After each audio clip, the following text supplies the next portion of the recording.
కుబేరా చిత్రంలో తాను పోషించిన దీపక్ పాత్ర ఇంట్రెస్టింగ్ గా ఉంటుందని హీరో నాగార్జున అన్నారు. శేఖర్ కమ్ముల తనకు కథ చెప్పిన సమయంలోనూ తన పాత్రకే మంచి ప్రాధాన్యత ఉంటుందని చెప్పారు. అందుకు అలానే సినిమాకు ఒప్పుకున్నానని నాగార్జున తెలిపారు. జేమ్స్ ధనుష్ పాత్రలు ఒకే లైన్లో సాగిపోతాయని, తాను పోషించిన దీపక్ పాత్రలో 3 షీట్స్ ఉన్నాయని, శేఖర్ కమ్ముల తన కోసమే ప్రత్యేకంగా డిజైన్ చేశారని అనిపిస్తుందని తెలిపారు. కుబేరా చిత్ర యూనిట్ సినిమాకు పాజిటివ్ రెస్పాన్స్ రావడంతో థ్యాంక్ యూ మీట్ను ఏర్పాటు చేశారు.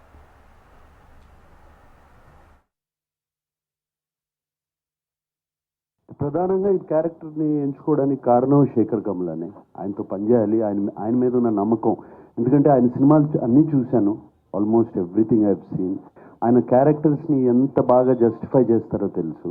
ఈ కథ విన్నగానే నాకు అనిపించింది నాది మెయిన్ క్యారెక్టర్ అని. ఎవ్రీబడి నా చుట్టూ తిరుగుతున్నారని, స్టార్టింగ్ నుంచి ఎండ్ వరకు. మేబీ స్క్రీన్ స్పేస్ ఇంకోళ్ళకి ఎక్కువ ఉండొచ్చు, but that is not the criteria. నాకు ఈ కథ వినగానే this is Deepak's film from start to ending.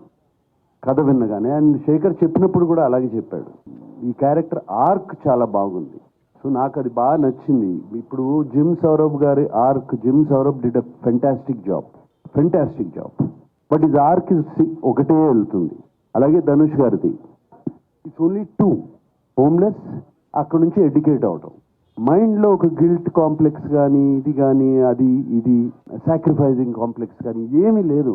ఆ క్యారెక్టర్ వెరీ ఇన్నోసెంట్ క్యారెక్టర్, ఒకటే గ్రాఫ్లో వెళ్తుంది, సింగిల్ లైన్లో వెళ్తుంది. నా క్యారెక్టర్కి శేఖర్ గారు 3 షేడ్స్ ఇచ్చారు. So they are 3 shades. So అందుకనే ఈ క్యారెక్టర్ బాగా నచ్చి చెప్పినగానే వెంటనే నేను చేశాను ఈ character. And it is proving on screen. నాకు వచ్చే కామెంట్స్ కానీ, మీడియా రాసిన కామెంట్స్ కానీ, ఫ్రెండ్స్ చెప్పే కామెంట్స్ కానీ, చూసిన వాళ్ళు కానీ, అండ్ ఫ్యాన్స్ కూడా బాగా ఎంకరేజింగ్గా ఉన్నారు. అండ్ కింగ్ ఇస్ కింగ్ అంటున్నారు. So very very happy. కథ పుట్టుక గురించి నేను ఏం చెప్పలేను, ఎందుకంటే నేను జనరల్గా అంటే ఏదో సినిమానా, ఏదో నవలా, ఏదో కథ చదివి చేశాను అని అనలేను. నేను సంథింగ్ ఇట్ అక్కర్డ్. ఏదో చాలా దేశంలో కానీ ప్రపంచంలో కానీ చాలా డిస్పారిటీ ఉంది.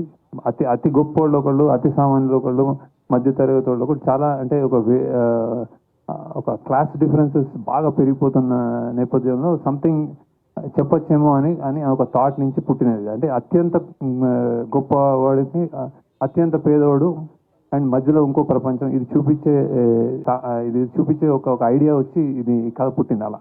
ఓకే, బట్ ఆ తర్వాత వీళ్ళందరూ అంటే నేను ఎవరికి చెప్పినా, నాగార్జున గారికి చెప్పినా కానీ, ధనుష్ చెప్పినా కానీ, రష్మికకి చెప్పినా కానీ ఇది స్క్రిప్ట్, ఇది పాత్రలు. ఇప్పుడు నేను దానికి యాక్చువల్లీ నేను డైరెక్టర్, నేను కూడా ఇంకా కథకి నేను కూడా ఒదిగిపోయాను. యాక్చువల్లీ నాకు ఆ కథ ఏం డిమాండ్ చేస్తే అలా వెళ్ళాం. సో అందుకే నేను చెప్తున్నది షూటింగ్ కానీ, అందులో ప్రొడక్షన్ వాల్యూస్ కానీ, ఇది చాలా యూనిక్గా, చాలా డిఫరెంట్ ఎక్స్పీరియన్స్ ఎందుకు ఇస్తుందంటే ఆ కథ కావాల్సిందని చేస్తాం బేసిక్. అంటే ప్రతి ఒక్కళ్ళు